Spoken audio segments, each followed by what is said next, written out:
வணக்கம். நான் hitech borewell mechanic மூர்த்தி. நீங்கள் போர்வெலை பற்றி தெரிஞ்சுக்கிறதுக்கு நம்ம சேனலை சப்ஸ்கிரைப் பண்ணுறதோட பக்கத்தில் இருக்கிற பெல் ஐக்கானையும் டச் பண்ணிங்கன்னா போர்வெலை பற்றி A to Z தெரிஞ்சுக்கலாம். நாம் இன்றைக்கி போனது குட்டி பஞ்சாப்னு சொல்கிறதுக்கு தான் போர் மோட்டர் எடுக்கிறதுக்கு வேலைக்கு போனாங்க. அப்படியே வீடியோ கன்னியூவாக பார்த்துட்டு வாங்க. எல்லாம் பார்த்தா இந்த ஏரியாவில் நாற்று நட்டிகிட்டு இருக்கிறாங்க. எல்லாம் இன்னொரு 10-20 நாள் கழிச்சு வந்தோம்னா பார்க்குறக்கே பிரமாதமாக இருக்குங்க. ஒரு 10-20 நாள் கழிச்சு வந்தோம்னா பார்க்குறக்கே அவ்வளோ ரம்மியமாக இருக்குது. வாங்க அப்படியே ஒரு நாளைக்கு பார்த்துட்டு போகலாம்.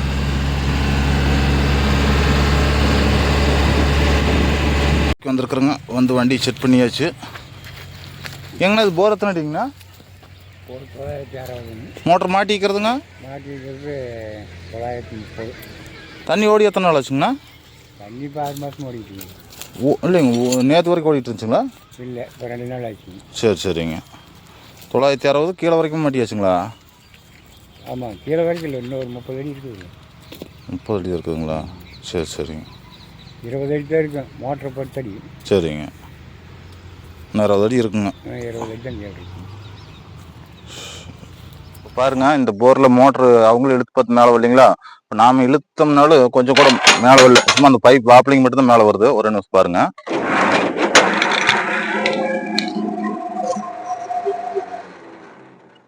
இவ்வளோ தூரம் தான் மேலே வருதுங்களா? இப்போ கீழே விட்டாலும் இறங்குறது இல்லை. கீழே விட்டாலும் கொஞ்சம் கூட இறங்கல. பார்த்தீங்களா? இது வந்து இந்த மாதிரி இன்ன வரைக்கும் வேலை செஞ்சு இப்போ இந்த மோட்டர் ரிலீஸ் ஆகிருக்குதுங்க. 20 அடி மேலே வந்திருக்குது. அந்த ரோப்பு உள்ள போகுது பார்த்தீங்களா? அந்த ரோப்பில் வந்து மோட்டர் ரிலீஸ் பண்ணுறதுக்கு உண்டான டூல்ஸ் உள்ள விட்டுருக்கோம். ஒரு மோட்டர் ரிலீஸ் ஆகிருக்குங்க. 20 அடி மேலே வந்திருக்குதுங்க. இன்னொரு முக்கியமான விஷயங்க, இந்த ஆழ்துணை கிணறுல மறுபடியும் ஒரு விபத்தாக இருக்குதுங்க. தொடர்ச்சியாக இந்த மாதிரி அடிக்கடி விபத்து நடந்துட்டே இருக்குது. நேற்று குஜராத்தில் ஒரு 2 நாளைக்கு முந்தி குஜராத்தில் ஒரு கிராமத்தில் ஒரு பொண்ணு, 18 வயசு பொண்ணு போருக்குள்ள விழுந்துருக்குதுங்க. 18 வயசு பொண்ணு, சின்ன குழந்தைங்க இல்லை, பெரிய பொண்ணு விழுந்து கிட்டத்தட்ட ஒரு 450 அடி கீழே போயிருக்குதுங்க. அதோட வீடியோ அப்படியே சைடில் போடுறோம் பாருங்க. அப்படியே பாட்டுவாங்க. ஒரு 2 நிமிஷம் அப்படியே எதோ காட்டிட்டு இருந்தா அப்புறம் அதை பின்னாடி போய் அட்டாச் பண்ணி போட்டுடலாம். ஒரு நிமிஷம் அப்படியே நம்ம ரோ லைன் பண்ணிட்டு இருக்கிறோம். அப்படியே ஓடிட்டே இருக்கட்டும். நான் பின்னாடி போடுறேன் பாருங்க. இந்த மாதிரி விபத்துகள்லாம் நிறைய நடக்குதுங்க. குஜராத் மாநிலம் கட்ச் மாவட்டம் புஜ் தாலுகாவின் காந்தராய் கிராமத்தில் திங்கட்கிழமை அதிகாலை 18 வயது பெண் 540 அடி ஆழமுள்ள ஆழ்துளை கிணற்றில் விழுந்துள்ளார். இந்த சம்பவம் நேற்று காலை 6:30 மணி அளவில் இடம்பெற்றுள்ளதாக அதிகாரிகள் தெரிவித்தனர். தற்போது 490 அடி ஆழத்தில் இளம்பெண் சிக்கியுள்ளார். அவர் ராஜஸ்தானில் இருந்து புலம்பெயர்ந்த தொழிலாளர் குடும்பத்தைச் சேர்ந்தவர். அந்த பெண் உயிர் பிழைப்பதை உறுதி செய்ய உள்ளூர் மீட்பு குழுக்களால் பார்த்தீங்களோ, ரொம்ப சேஃப்டியாக வச்சுக்கோங்க. போர்வெல்லாம் கடைசியில் பெரும் பிரச்சனை வந்து சேர்ந்துடும். இதில் வந்து அட்வான்ஸாக வேலை செஞ்சுக்க முடியும். இந்த மாதிரி சிக்கல் இருக்கிற வேலைக்கெல்லாம் இந்த வண்டியில் வேலை செய்கிறது ரொம்ப ஈஸி. வண்டி கிட்ட போயிடுச்சு அப்படின்னா பெரும்பாலும் இந்த வண்டியில் போய் எடுத்துக்கொள்ளாங்க. இது வேறு பக்கத்தில் உள்ள தடுப்பூசி போட்டிருக்காங்க. அப்புறம் அந்தளவு அப்பாளி. அப்புறம் இது வேற போர் மோட்டர் காயில் போய் தான் கட்டியிருக்காருங்க. இந்த காயில் மோட்டர் என்ன காரணத்தினால காயில் போகுது அப்படிங்கிறது அவர் மெக்கானிக்கல் இருக்காருங்க. நாங்கள் சொல்கிறத கூட அந்த காயில் வைண்டிங் பண்ணுறவங்களே சொன்னாங்கன்னா உங்களுக்கு இன்னும் நல்லா புரியும். ஏன்னா அவங்க இதே தொழிலை பண்ணுறாங்க. நாம் கலந்து எல்லா வேலையும் செய்கிறோம். அவங்க இதே தொழிலாக செய்கிறவங்க காயில் மட்டுமே கட்டுறவங்க. உங்களுக்கு சொல்ல சொல்கிறனாருங்க. இன்னொரு இது வேலை முடிச்சுட்டே போயிங்க அவர் பேச சொல்கிறனாருங்க. உங்க பாருங்க, இந்த ஏரியாவில் பனைமரம் பார்த்தீங்களா எப்படி வச்சுருக்காங்கன்னு. இந்த மாதிரி பனை இருக்கிற ஏரியாவிலலாம் தண்ணி கொஞ்சம் நல்லாவே செல்வாக்காகவே இருக்குதுங்க. அதனால் முடிஞ்ச வரைக்கும் பனைமரமெல்லாம் அப்படியே இருந்துச்சுன்னா நல்லதுங்க. நாங்கள் வேறு அட்வைஸ் பண்ணிக்கிட்டே இருக்கிறோம்னு வேறு எங்கள் மேலே வழியே குற்றச்சாட்டு. அப்புறம் இந்த மாதிரி எல்லாம் நிறைய வெட்டி எஞ்சிட்றாங்க. ஒரு சொல்லணுங்கள அதையுமா. ஆமாங்க, அப்படியே கண்ணியோ வீடியோ பாருங்க. அப்புறம் இந்த ஆழ்துளை கிணத்துல வேறு விபத்தாகிறதெல்லாம் ரொம்ப சேஃப்டியாக வச்சுக்கணும். எல்லாம் போர்வெல்லாம் நிறைய இந்த மாதிரி பிரச்சனை வரும். அப்புறம் மேலே போரில் டம்மி இல்லாமல் இருந்துச்சுன்னா ஆடு குட்டியே மேய்ச்சிட்டு போச்சுன்னா காட்டுக்குள்ள தோட்டத்துக்குள்ளே எங்காச்சும் ஏதோ ஒரு பக்கம் இருக்குதுன்னு வைங்க. புறம்போக்கில் ஏதோ ஒரு பக்கமே இருந்துச்சுனாலும் டம்மி இல்லாமல் இருந்துச்சுன்னா ஆடு குட்டி கூட விழுந்துருதுங்க. நாங்கள் பார்க்குறோங்கள. அப்புறம் வேலைக்கு போகிற பக்கமாக ஒவ்வொரு பக்கம் எல்லாம் ஆட்டுக்குட்டியே விழுந்துருச்சுங்கிறாங்க. மனுஷன் விழுகிறதும் இல்லாமல் எல்லாமே விழுகுதுங்க. அதெல்லாம் ரொம்ப ஆபத்து. முடிஞ்ச வரைக்கும் போர் நல்லா சேஃப்டியாக மூடி வச்சுக்கோணுங்க. அது கேசிங் பைப்பு பிடுங்கிறதுன்னு இல்லைங்க.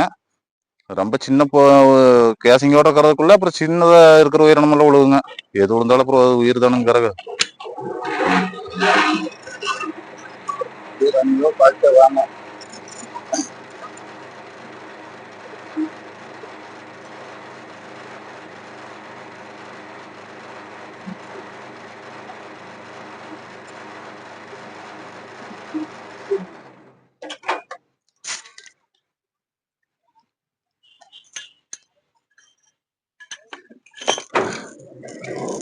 ஒன்றரை இன்ச் யூபிவிசி பைப் தான் போட்டிருக்காங்க. ஒரு நிமிஷம். நாங்கள் இந்த வயசுலாம் வண்டியில் ஒன்றும் செட் பண்ணுறது இல்லைங்க. அது எங்கள் வேலைக்கு சௌரியம் இல்லைங்க. அதனால கிளாம் போட்டு கழட்டிக்கிறது எங்களுக்கு இப்படியே கழட்டி பழக்கமாயிருச்சுங்க. ரெண்டாவது எங்களுக்கு சிக்கல் வேலை தான் அதிகங்களா. இது மோட்டர் கழட்டுறது முன்னாடி 1/2 மணி நேரம் 3/4 மணி நேரத்துக்கு கழட்டி வச்சிடலாங்க. அதனால அது இருந்துச்சு. இந்த இடத்துல எல்லாம் உள்ள உளுந்துறது எடுக்கிறதுக்கு அந்த டை மாட்டுறதுக்கு இதுக்கெல்லாம் கொஞ்சம் இடம் கூட இருக்குங்க.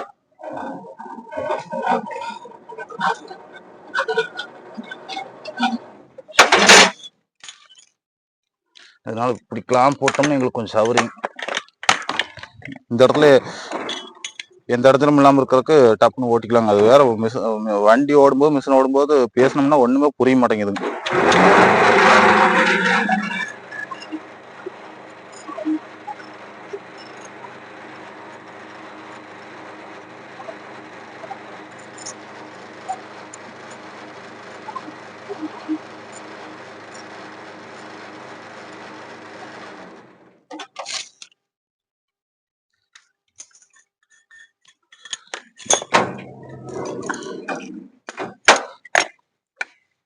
முடிஞ்ச வரைக்கும் போர்வெல்ல நல்லா சேஃப்டியா வச்சுக்கோங்க. அப்புறம் இந்த நம்ம போய் எல்லாம் உளுந்துலாம் எடுக்கிறதெல்லாம் சிரமம். இரும்பு பொருள் உழுச்சுனாவே எடுக்கிறது ஒவ்வொரு கடைக்கு ஃபெயிலியர் ஆகி போயிருது. அப்புறம் அது உயிரோடு இருக்கிறது அழுங்கா அப்படி போய் பிடிச்சி எடுக்கணும். அத்தனை நாளத்துக்கு கீழே நம்ம அது எப்படி எடுக்கிறதுங்க? அதெல்லாம் ரொம்ப சிரமம் பிடிச்ச வேலை தாங்க. அதனால அதெல்லாம் சேஃப்டி இல்லாத வேலை. அதுக்கெல்லாம் உண்டான டூல்ஸ் எல்லாம் ஒன்று அதெல்லாம் கண்டுபிடிச்சி அதெல்லாம் கரெக்டாக வெடிக்க பண்ணுறதுக்கெல்லாம் ரொம்ப காலம் ஆகுங்க.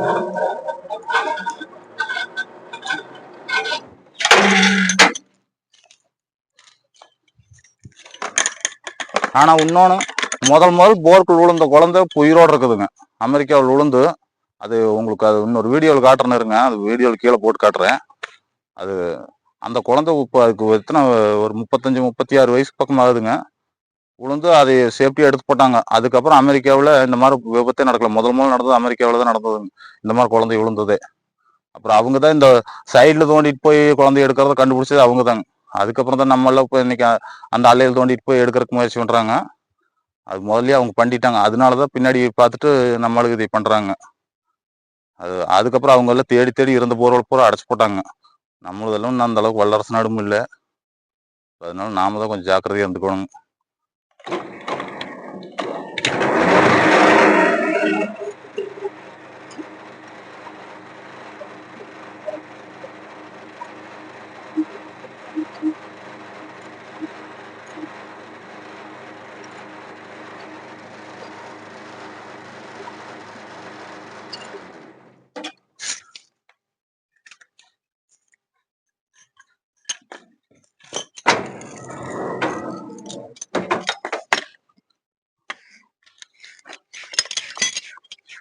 ஒரு அண்ணன் மேல வேலை செய்யறது ஃபுல்லா போட்டு காட்டுங்கிறாரு. ரொம்ப லென்த்தா போயிருங்க. வேற 3 பைப்புகள் இருக்க. இப்போ இந்த 3 பைப்புகள் இருக்க 10 நிமிஷம் ஆகுதுங்க. புரிஞ்சது. நாங்க எத்தனை வீடியோ போடுறதுங்க? ஃபுல்லா காட்டுறதுக்கு நாங்க எவ்வளவுதான் காட்டுறதுன்னு எங்களுக்கு தெரியல. நாங்க ஒரு 3 பேர் தான் வேலை செய்யறோங்க. இதுல ஒவ்வொன்றையும் வேலை செய்யறதுக்குமே சரியா போயிருது.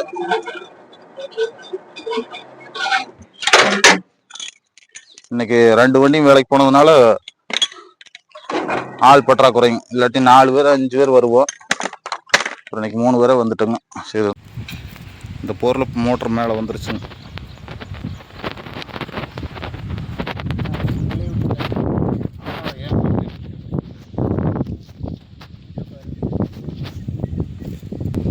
கீழே பிடிப்பு, மண் பிடிப்பு, கல் பிடிப்பு எல்லாமே பைப் பூரா நீட்டாக கழட்டி பார்த்ததுக்கு ரொம்ப நன்றிங்க. 4 பேருக்கு ஷேர் பண்ணி விடுங்க. போர்வலை பற்றி தெரிஞ்சுக்கிட்டு.